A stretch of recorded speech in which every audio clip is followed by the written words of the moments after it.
নমস্কার বন্ধুরা, কেমন আছেন আপনারা সবাই? আশা করি সবাই খুব ভালো আছেন, সুস্থ আছেন, আর আমরাও মোটামুটি ভালোই আছি। তো আজকে রেডি হয়ে গেছি, এখন যাচ্ছি দক্ষিণেশ্বরের মন্দিরে, ওখানে গিয়ে মাকে পুজো দেব। তা একদম স্নান টান করে একদম রেডি হতে একটু দেরি হয়ে গেল। আজকে আমরা বিকেলেই পুজো দেবো, সকালে আর হয়নি। আর এই যে বাবুও রেডি হয়ে গেছে, আমার শার্ট পরেছে এটা। একদিন তো চলুন আমরাও দেখব, আপনাদেরকে সঙ্গে নিয়ে দেখব, আমিও পুজো দেব। জানি ভেতরটা হয়তো ক্যামেরা অ্যালাউ করে না, তাও যেটুকুনি দেখানোর সেটুকু অবশ্যই দেখাবো। তো চলুন। আর এখন বাজে বেলা 12:30 থেকে 1টা মতো। আজকে আমরা দুপুর বেরোচ্ছি, তাও আবার বাড়ি থেকে না খাওয়া দাওয়া করে। আমরা ভেবেছি ওখানে গিয়ে বরঞ্চ কোনো হোটেলে খেয়ে নেব। আসলে মন্দিরে খেতে গেলে তো আরেকটু সকালে যেতে হয়, কুপনটা তো তাড়াতাড়ি দিয়ে দেয়, ওই জন্য। আর আমরা যেহেতু অনেকটা দেরি করে যাচ্ছি, তাই মন্দিরের ভোগ আর খাওয়া যাবে না। তবে বাইরে আমরা ভেবেছি নিরামিষ খাবারই খেয়ে নেব, আর তারপরে পুজো দেব, কারণ পুজো দেওয়ার টাইম তো ওই বিকেল 4টে। তো চলুন, বেরিয়েও পড়েছি। আর রাস্তার মোড়টায় একটুখানি দাঁড়াতে হবে, শিম্পা আর সায়নও আসছে। আজকে আমি, আমার মেয়ে আর শিম্পা আর সায়ন, আমরা 4 জনে মিলে যাচ্ছি দক্ষিণেশ্বরের মাকে পুজো দিতে। অনেক দিন ধরে যাব করে না যাওয়াই হচ্ছে না। এই আজ নয় কাল, কাল নয় পরশু, এরম করতে করতে দিনগুলো পেরিয়েই যাচ্ছে। তাই হঠাৎই আজকে ঠিক করলাম, সকালেই প্রায় ঠিকই করেছি যে চল বিকেলবেলায় বরঞ্চ পুজোটা দিয়ে আসি। তো চলে এলাম রিসরা স্টেশনে, ওখান থেকে ট্রেন ধরে এখন আমরা চলে এসেছি বালিতে। বালি স্টেশন থেকে আমরা নিচে একদম নেমে যাব, গিয়ে হল্ট থেকে উঠে একদম অটো বা বাস ধরে চলে যাব আমরা দক্ষিণেশ্বর মন্দির। তো চলুন আগে এই রাস্তাটা পার করি, অনেকটাই যেতে হয় হল্টের ওই সিঁড়ি উঠতে গেলে। আর দেখুন না কত উঁচুতে, ওরে বাবারে, এই সিঁড়ি দেখলেই না কেমন যেন ভয় করে। এত সিঁড়ি ওঠা যায় বলুন তো? কি করা যাবে, আস্তে আস্তে উঠে যাই, তারপরে আবার দেখি কি পাওয়া যায়। তবে সবসময় তো এখানে কিছু না কিছু পাওয়াই যায়। যাক, এক গাদা সিঁড়ি পার করে আপাতত চলে এসেছি ওপরে। বাপরে বাপ, হাঁপিয়ে মরে যাচ্ছি জানেন, এত সিঁড়ি পার করা যায়, এত কষ্ট হচ্ছে না কি বলবো। আর গাদা গাদা মানুষ তো এই সিঁড়ি দিয়ে ওপরে উঠে আসছে। আসলে এই রাস্তা দিয়ে তো সব জায়গায় যাওয়া যায়, আবার সব দিকে যাওয়ার জন্য শর্টকাটও হয়, ওই জন্য। আর এই দেখুন, ওপরে আসতে না আসতেই আমরা কিন্তু বাসও পেয়েছিলাম আর অটোও পেয়েছিলাম, কিন্তু আমরা বাসে না গিয়ে অটোটাই নিলাম, কারণ বাসে তো একটুখানি ভিড়ও হয়, বরঞ্চ অটো ফাঁকা হবে আর আমরা একটু ফাঁকা ফাঁকায় যেতে পারবো, ওই জন্য। ওই দেখুন রাস্তা দিয়ে যেতে যেতে মায়ের মন্দিরও কিন্তু দেখা যাচ্ছিল। চলুন, প্রায় চলেই এসছি। এই যে এটা হচ্ছে দক্ষিণেশ্বরের ঢোকার সেই স্কাই ওয়াকটা। এটা তো হয়েছে বেশ অনেক দিনই হয়েছে। চলুন এবার ওপরে ওঠা যাক।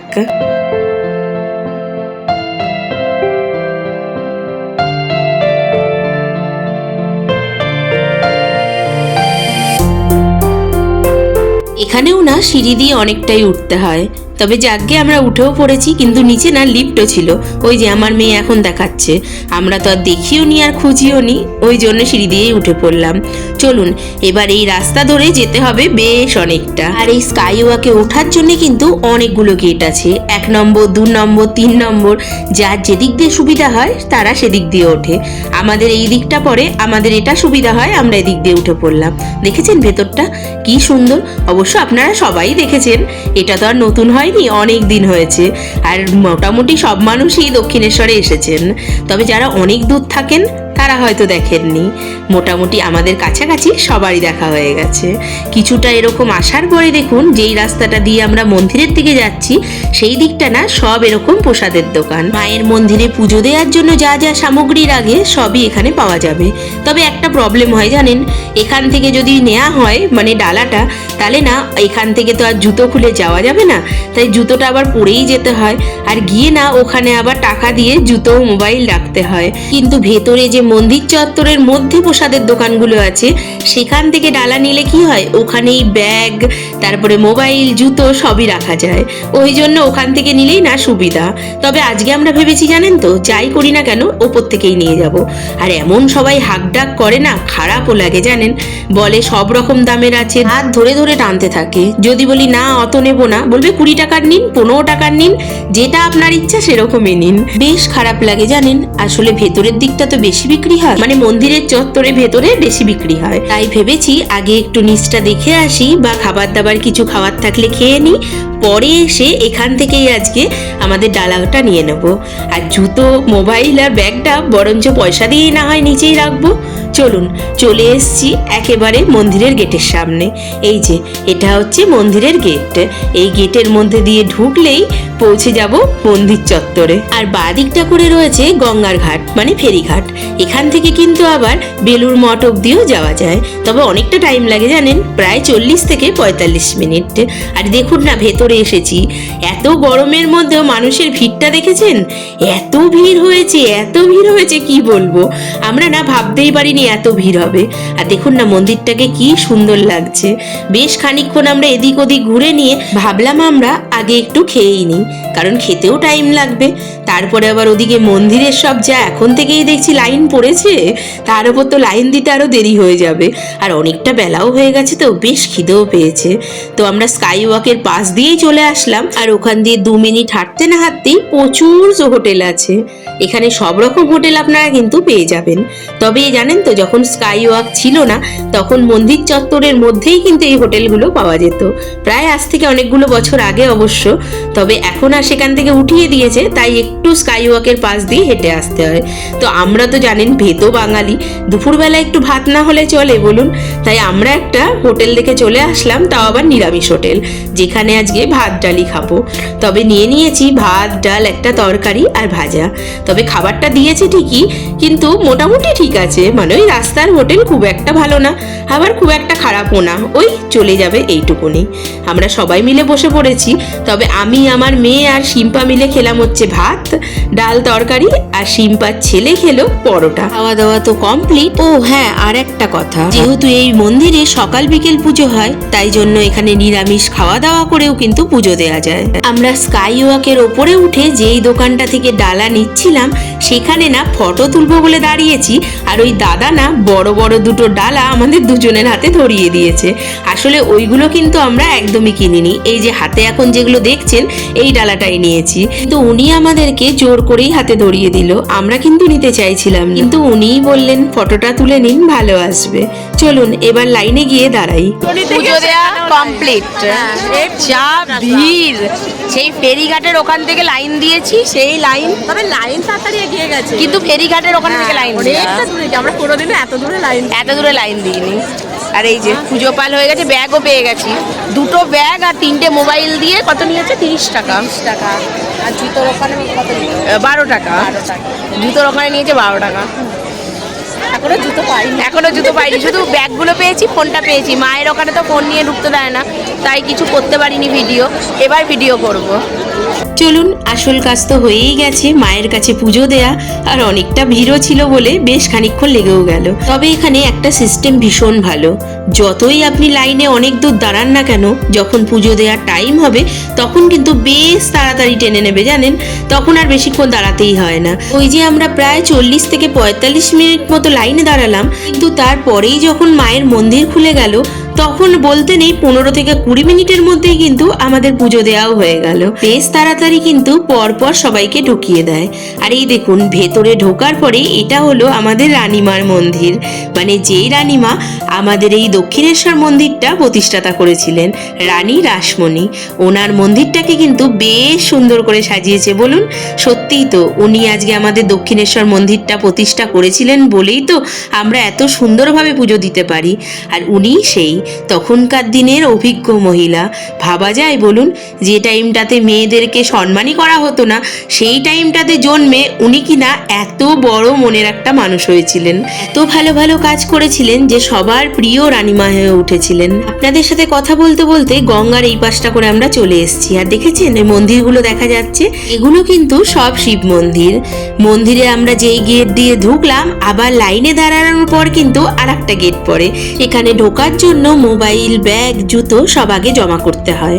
আর তারপরে ঢুকে ওখানে মায়ের মন্দিরে পুজো দিয়ে, দুপাশে শিব মন্দির আছে সেখানে পুজো দিয়ে, আরো ভেতরে মন্দির আছে, রাধা গোবিন্দের মন্দির আছে। আর ভেতরটা অনেকটা বড়, মানে অনেকক্ষণ ধরে ঘোরাঘুরি করে পুজো দিয়েও অনেক টাইম লেগে যায়। তারপরে আমরা বাইরে বেরিয়ে আবার সব জিনিসপত্র নিয়ে ভেতরের মন্দির চত্বরের বাইরে ঘুরতে বেরিয়েছি। আর এখন একটু বাইরেটা সবাই মিলে ফটো তোলাতুলি হচ্ছে।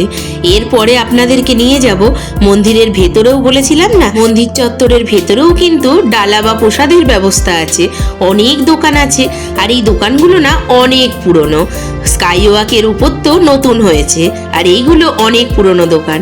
আর এখানেও আপনি যেরকম টাকা চাইবেন সেরকমই প্রসাদী কিন্তু ডালা পেয়ে যাবেন। আর ওইখান থেকে বেরিয়ে দেখুন একটু আসতে না আসতে এইখানটা জুড়ে অনেক দোকান আছে। এখানে কিন্তু সব রকম ঠাকুর, বাসনপত্র, এমনকি সাজগোজের জিনিস, টেডি বিয়ার সবই পেয়ে যাবেন। আর একটু কিছুটা যেতেই আবার খাবারের দোকানও কিন্তু রয়েছে। আর কত শাখা আছে দেখুন, শাকও আছে, আর কত সুন্দর সুন্দর ঠাকুরের মূর্তিও আছে। আর জানেন তো, আমার না একটা ঠাকুরের মূর্তি নেওয়ার ইচ্ছে আছে, মানে ওই লক্ষ্মী ঠাকুরের। এই দেখুন, এই একটা লক্ষ্মী ঠাকুর দেখলাম, আবার একটা এই রকম লক্ষ্মী ঠাকুর দেখলাম। দেখি যেটা নেব আপনাদেরকে পরে অবশ্যই দেখাবো। তবে আপনারা যদি দক্ষিণেশ্বরে মন্দিরে পুজো দিতে আসেন তাহলে অবশ্যই আদ্যাপীঠ মন্দিরটাও ঘুরে নেবেন। তবে আজকে আমরা যাচ্ছি না, ওই যে যেখানে হোটেলে খেলাম ওর পাশ দিয়েই কিন্তু যাওয়া যায়, খুব একটা দূরেও না আবার খুব কাছেও না।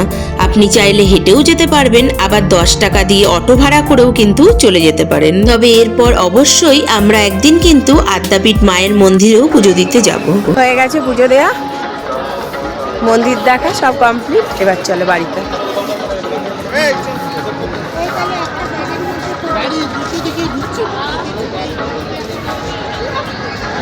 বসে বললি কেন? আসলে অনেকক্ষণ ধরে হেঁটে হেঁটে আমরা চারদিকটা ঘুরছি তো, তাই বাবুর একটু পা ব্যথা হয়ে গেছে, তাই একটু বসে পড়েছিল।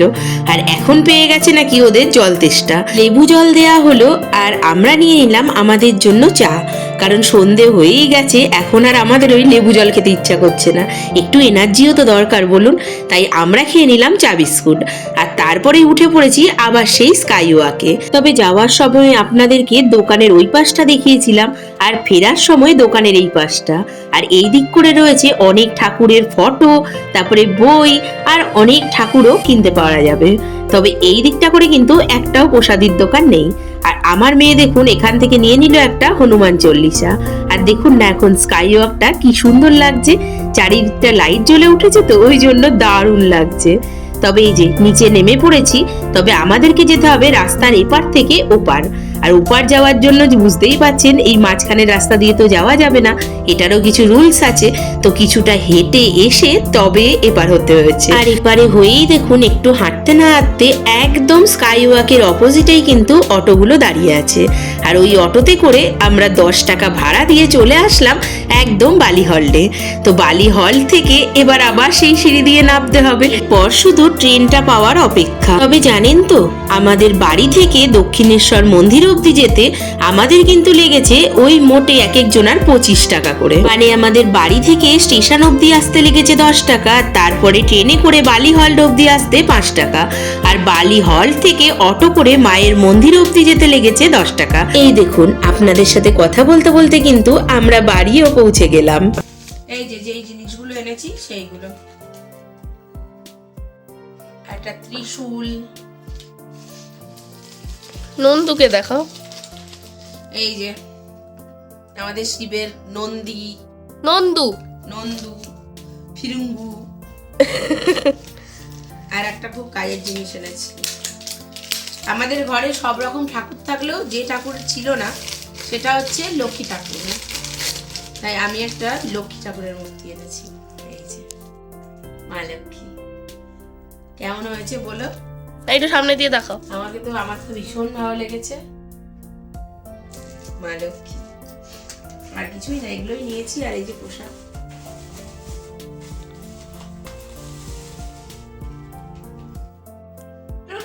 আজকের মতো ভিডিওটা এখানেই শেষ করছি। সবাই খুব ভালো থাকবেন। ভিডিওটা ভালো লাগলে অবশ্যই একটা লাইক করে দেবেন, চ্যানেলটাকে সাবস্ক্রাইব করে পাশে থাকবেন। আবার আসবো নতুন একটা ভিডিও নিয়ে, ততক্ষণের জন্য টাটা।